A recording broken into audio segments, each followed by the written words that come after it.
જામનગરના કાલાવડમાં આવેદનપત્ર પાઠવવામાં આવ્યું હતું। હેલ્થ ઓફિસર વિરુદ્ધમાં કાલાવડ મામલતદારને આવેદનપત્ર આપવામાં આવ્યું હતું। તાલુકા હેલ્થ ઓફિસર મહિલાનું શોષણ કરી રહ્યા છે તેવા આક્ષેપો કરાયા હતા। જામનગર જિલ્લાના કાલાવડ તાલુકાના હેલ્થ ઓફિસર વિરુદ્ધમાં કાલાવડ મામલતદારને આપવામાં આવ્યું હતું આવેદનપત્ર।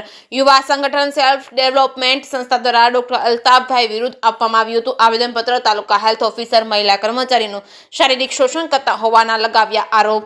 આવેદનપત્ર સાથે ઓડિયો ક્લિપ અને ડોક્ટર અલ્તાફે એક મહિલા કર્મચારીને શારીરિક તાબે થવા કરેલ માંગણીઓ સ્ક્રીનશોટ પણ જોડાયા હતા। તાલુકા હેલ્થ ઓફિસર વિરુદ્ધ કાયદેસરની કાર્યવાહી થાય તેવી કરવામાં આવી હતી માંગ યુવા સંગઠન દ્વારા પણ આક્ષેપ કરવામાં આવ્યા છે। અન્ય મહિલા કર્મચારીઓનું ડોક્ટર અલ્તાફ વિસાની દ્વારા શોષણ કરવામાં આવી રહ્યું છે।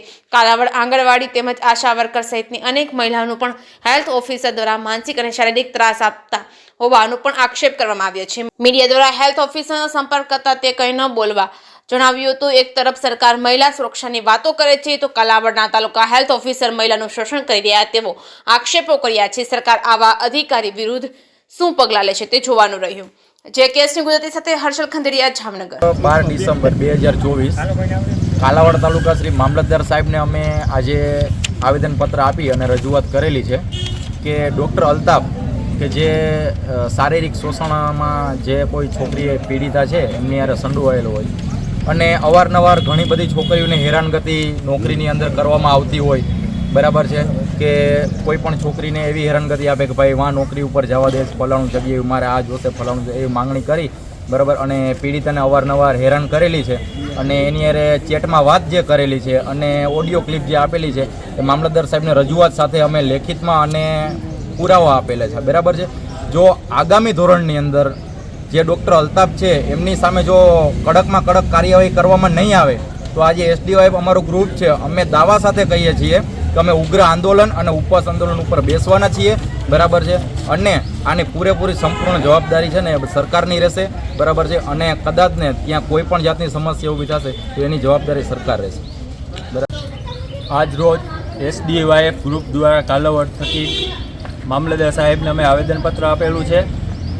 આમાં આવેદનપત્ર એટલા માટે આપેલું છે કે આરોગ્ય વિભાગમાં જે ગુનાહિત પ્રવૃત્તિ જે થાય છે એને ખુલ્લી પાડવામાં આવે।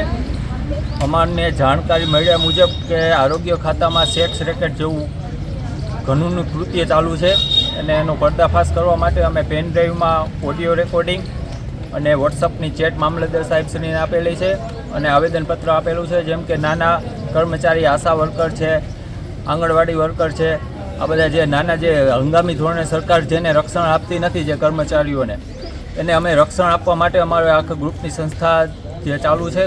અને બીજા નંબરમાં કે કોઈ પણ કર્મચારી જે હંગામી ધોરણે કામ કરતા હોય એને કોઈ પણ રીતે દબાવવામાં આવતા હોય કોઈ મોટા અધિકારી કે એના તો અમારો સંપર્ક કરે, અમારા ગ્રુપના કોઈ પણ કાર્યકરનો સંપર્ક કરે, અમે એની સાથે જ ઊભા છીએ અને એની સાથે રહેવાના છીએ।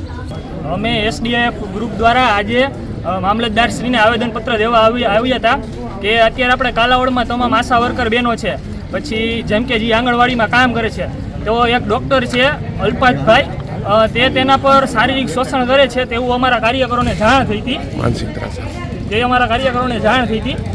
તેથી અમે આજે આવેદનપત્ર દેવાય છે તેનું તમામ કોલ રેકોર્ડિંગ એ અમે પેનડ્રાઈવમાં સેવ કરેલું છે અને તેને જે વોટ્સઅપમાં ચેટ કરેલી હતી જે એને બીભત્સ ચેટ છે, બળાત્કાર ને એવું બધું પણ આમાં હોઈ શકે છે।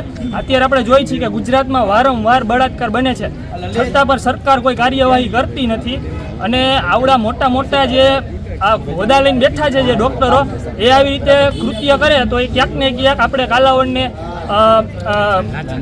લાંછન લગાડે એવું કાર્ય હોઈ શકે છે। આથી જો મામલતદારશ્રી આના પર કોઈ કાર્યવાહી આગળ નહીં કરે તો અમારું એસડીએફ ગ્રુપ આગળ જતાં આના પર ઉગ્રમાં ઉગ્ર આંદોલન કરશે અને ઉપવાસ આંદોલન પણ ધરણા પર બેસશે અને જો કોઈ પણ કાર્યકર્તાને કાંઈ પણ તકલીફ થશે તો એ તમામ એની જવાબદારી મામલતદારશ્રીની રહેશે, આવું અમારી આવેદન છે।